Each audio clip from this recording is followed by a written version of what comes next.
Bref de parlotte, on introduit bien cette édition en vous invitant à faire montre d'ardeur au travail, à redoubler d'ardeur au travail, à éviter au maximum la paresse. Oui, le travail et la paresse. Je crois que c'est un mariage qui pourrait éventuellement ne pas fonctionner. Et ce matin, c'est le révérend Marcel Ekomanamougou qui va nous fixer. Allez, on se reparle juste après. Bienvenue à tous.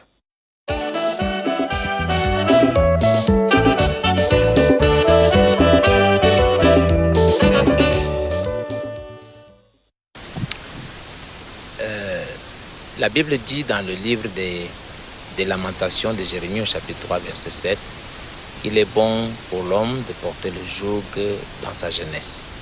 Et le joug, ou si vous voulez le joug, c'était en fait une pièce de bois qu'on posait entre autres sur des vaches pour les aider à labourer.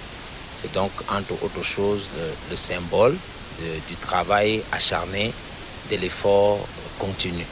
Et donc le travail est donc pour nous une très bonne chose. Je crois que c'est La Fontaine qui disait que le travail est un trésor. C'est donc une bonne chose pour l'homme de travailler parce que ça discipline l'homme, ça développe la personne et la société, ça nous donne une raison d'être.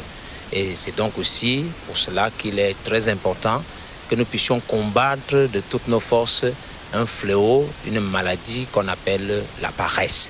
Et dans la circonstance un peu où nous sommes autour de la fête du travail, c'est donc le thème de notre méditation de ce matin.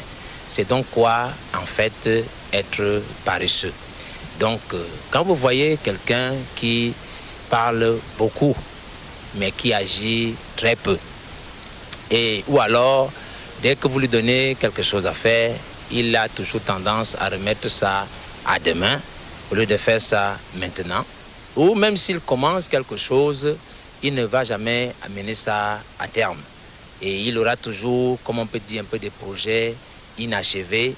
Et au-delà de cela même, si vous lui parlez, il aura toujours une bonne raison pour vous justifier pourquoi il n'a pas fait.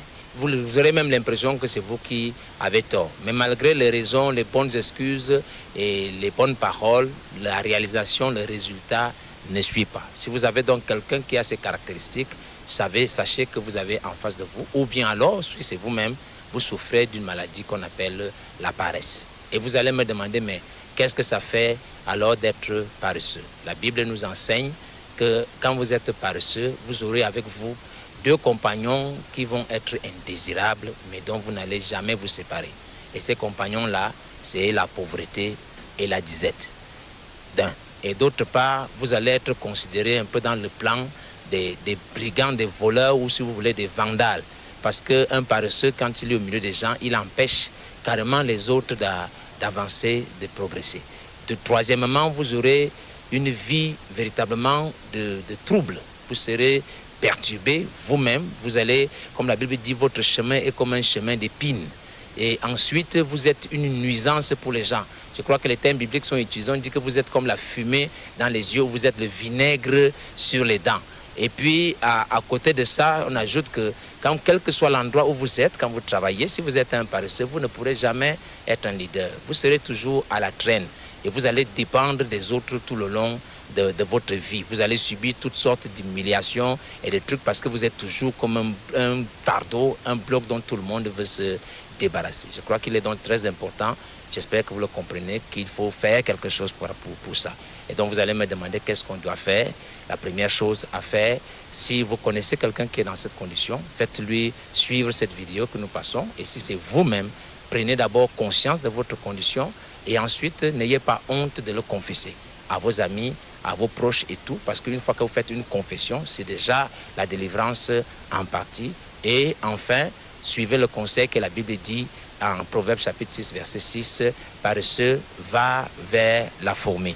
Autrement dit, cherchez un modèle autour de vous qui est un modèle de travail, qui passe son travail et dans le travail a réussi. Alors essayez de copier ce modèle-là, approchez-vous de ces gens-là et vous allez apprendre en fait la science des saisons. Parce qu'il est dit que c'est vrai, les mauvaises compagnies corrompent les bonnes mœurs, mais dans le sens opposé aussi, les bonnes compagnies peuvent redresser les mauvaises mœurs. J'espère que cela nous aidera aujourd'hui, que nous avons compris c'est quoi la paresse, nous avons compris quelles sont les conséquences de la paresse et qu'est-ce qu'il faut faire quand on est dans cette condition. Si cela est bien retenu, que le Seigneur vous bénisse richement. Je n'ai plus qu'à souhaiter très joyeuse réjouissance à tous les travailleurs. À nous revoir la prochaine fois. Shalom.